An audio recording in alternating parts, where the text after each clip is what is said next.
Hey everybody, Rob Drieslein here for our third installment of Rapid Fire. Joining me this time around is my friend Mark Norquist from Modern Carnivore. It's good to have you here. Good to be here, Rob. We're thinking about retitling it Two Middle-Aged Bearded Guys. No, we're not really going to do that. Anyway, I have known Mark for a number of years. Modern Carnivore, real quick, tell us about Modern Carnivore, what that's all about. Modern Carnivore is it's a platform that includes website and events and things like that to introduce adults to hunting, fishing, and foraging activities. So we leverage the popularity of local food and things like that as a way to have a conversation with people around, hey, maybe you could try hunting, fishing, and these other activities. You've been recruiting all kinds of new people, adults especially, into the sports of hunting and fishing. We commend you for that, although we might taunt you about it later as we get a little deeper. I have no doubt you will. And by the way, if you like what we chat about here, check out our podcast, Outdoor News Radio. You can view that on the website, listen to it on the website, and Mark and I recorded a couple segments for that too. So we might get into more detail on some of these topics on the podcast too. With that, Abigail Dupay again is going to be asking the questions. Off we go. Both Minnesota and Wisconsin expected higher deer harvest in 2019 compared to 2018, but both states will be down from a year ago. What's going on with deer and deer hunting? I think the question is pretty self-explanatory. We thought we were going to kill more deer this year. We didn't. A lot of things have been blamed. What's your take on what's going on with deer hunting? I think it's a tough one to pin down to any one specific thing. I think we've got a lot of factors at play later season. We have especially in Wisconsin. Especially in Wisconsin. Potentially some weather-related issues. For me personally, I harvested a nice 7-point buck on second day of the season, but I literally saw very little sign up north where I hunt. We've got a lot of wolves on cameras, so that's obviously, I think, could be a potential factor. Obviously, a lot of people will want to point to one issue like that, but I think it's probably a lot of things going on. Pat Durkin over in Wisconsin, I think one of the best outdoor writers in the country. I think you've read some of Pat's stuff. He got after hunters, said, we had 2 million deer over here in Wisconsin. Why are we not killing them? He said hunters aren't hunting as hard as they used to. So whatever happened to the good old-fashioned big deer drive? I think he might be onto something. I think there's an aspect of that, absolutely. And I think we've got a lot of things at play. And that's why trying to pigeonhole any one specific issue, I think you cannot do that. I think, when we look at recruitment, hunter recruitment, one of the biggest drivers of why people aren't getting out is because they're too overscheduled. So maybe like you said, and maybe what Pat was saying, maybe people just aren't hunting as hard. They're not getting out there, putting the hours in that they need to, both in preparation preseason as well as during the season. Here's how I'd phrase that. People hunted more when the Vikings and Packers sucked. Go ahead, Abby. There you go. You've seen the angry letters in Outdoor News about the statewide youth deer hunt, and it appears the net increase in youth deer hunters from 2018 is statistically insignificant 0%. Was the statewide youth hunt worth the grumbling and angst from rank and file hunters? So we've done rapid fire 3 times. This is the 3rd time we've asked this question because I think it's an important one. We've had a lot of letters to the editor, people cranked up about all those kids went out and spooked the deer. Maybe that played a role in pressured deer moving differently during the opener. I'll just throw that out there. We did this youth hunt because we want to get more kids interested in the sport. And everybody was worked up. Everybody was excited right after it happened. Look at the spike in these youth sales. Look at all these licenses we sold. You look at licenses sales now, Mark, statistically, a lot of those kids would have bought licenses anyway. It was a youth hunt, a waste of time. Here's what I would say relative to that. No, it is not. Why? The reason being that hunters, we are conservationists, and we're doing a lot for habitat, for wildlife, excuse me.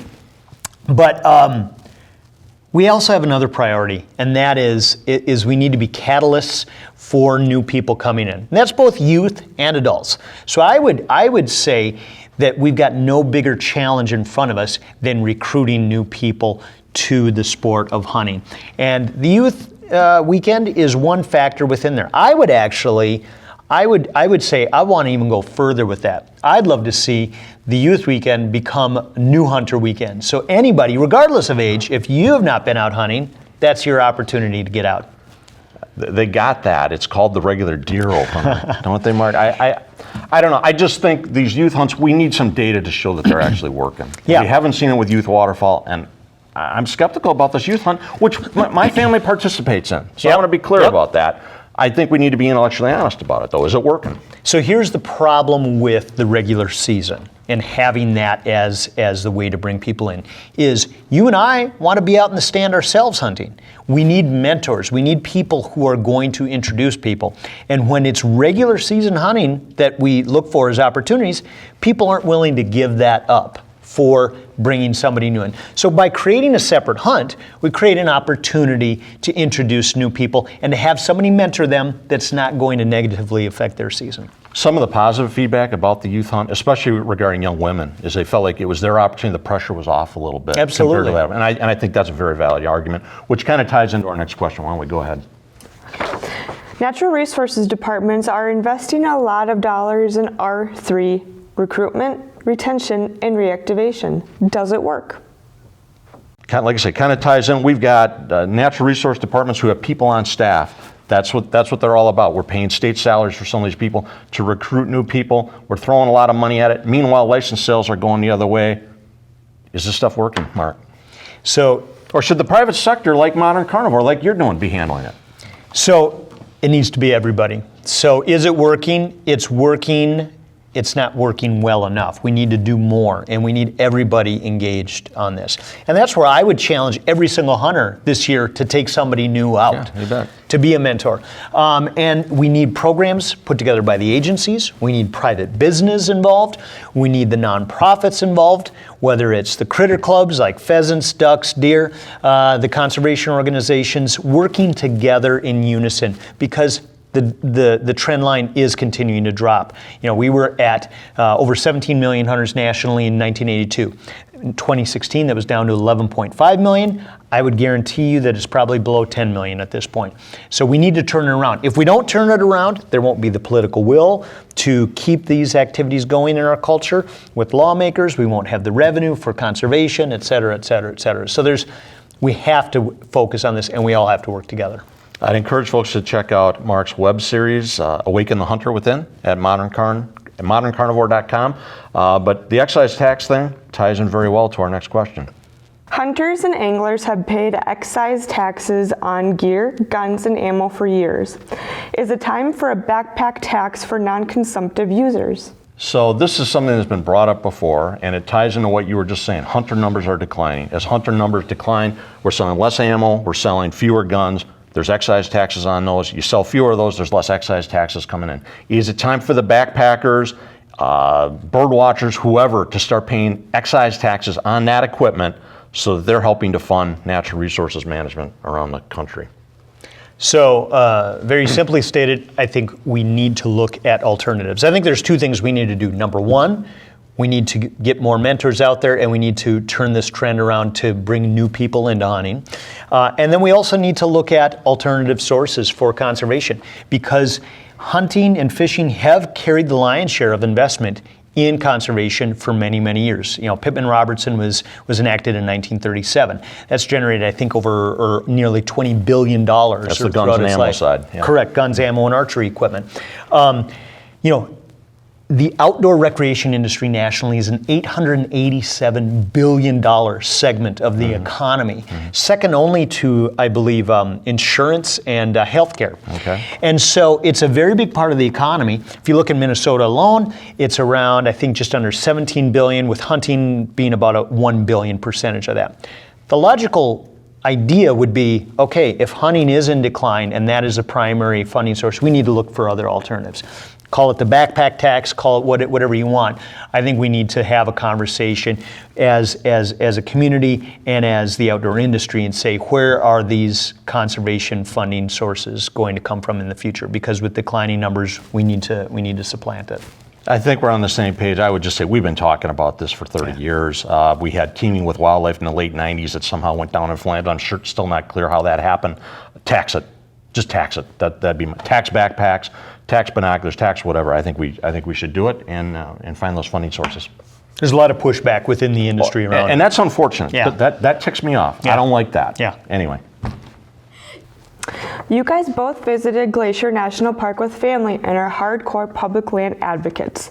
What do you make of the Parle County controversy regarding a landowner being told he couldn't sell his land by the county board? We both went out to Glacier this summer Yeah. with our families separately. Both had great trips. You're a board member on Minnesota BHA, Backcountry Hunters and Anglers. You get out to the Rendezvous for National every year. You're trying to get me to go. This Parle situation, we've reported on it extensively in Outdoor News. Kind of unfortunate. A landowner wants to sell his land to expanded WMA or something like that. The county board saying no, we're not going to allow it. We had a funny letter to the editor about that this week, suggesting it was Soviet-style politics.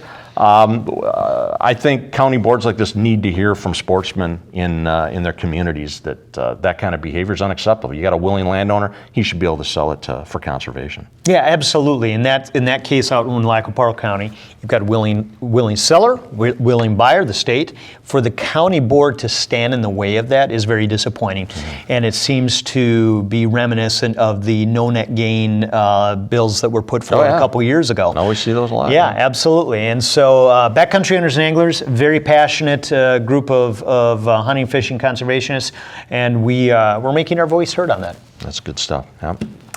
CWD was discovered in Douglas County in west central Minnesota this week, thus expanding the disease's imprint on the state even more. Is the spread of this disease inevitable? Yeah, bad news. We haven't delved into it in depth yet. I think you'll probably see in next week's Outdoor News a longer story. A game farm out there. This is, I believe, the farthest west it's been found in Minnesota. We've got it up your way where you hunt in the Brainerd area. The southeast is becoming real serious. Not only do we have the Preston area, but it looks like we got another endemic area starting where I hunt in Winona County, deer permit area 346. Now it looks like potentially another hotspot in western Minnesota. This is going the wrong way. Yeah, it really is. I mean, while I, again, have a strong passion around hunter recruitment, everything's connected. And so, when you look at CWD and it's spreading, not only does it have implications in terms of cost of managing it, of testing for it, there are, we've also got these liberalized hunts, which nobody would like to see, in terms of trying to contain it. And then we also have the factor of, the CDC saying do not eat CWD meat, which is good recommendation. Yeah. And that is one of the primary reasons people are getting into hunting nowadays. You're all about, That's what I'm all about. Modern Carnivore. Yeah, exactly. And so to say that you can't eat the meat of the deer when they're positive, I mean, it's something that we need to get in front of. I think it's one of those scenarios of where an ounce of prevention is going to be better than a pound of cure. I support everything the DNR has done on this. It's highly controversial. If you spend any time snooping around social media, you can find all kinds of people ranting about it being a government conspiracy. Yeah. It's not. The DNR can't do too much on this as far as I'm concerned. No. Those conspiracy theorists, it's sort of crazy, and I support what they're doing. They need to be aggressive. Yeah, absolutely. Exactly. Ignore the flat earthers. With that, that's our last question. Abigail, thank you. And Mark, it was good ranting with you a little bit. Absolutely. Yeah. Good to see all right, you. We'll have you back sometime. Thanks. All right, thanks for tuning in to Rapid Fire. We'll be back in a month.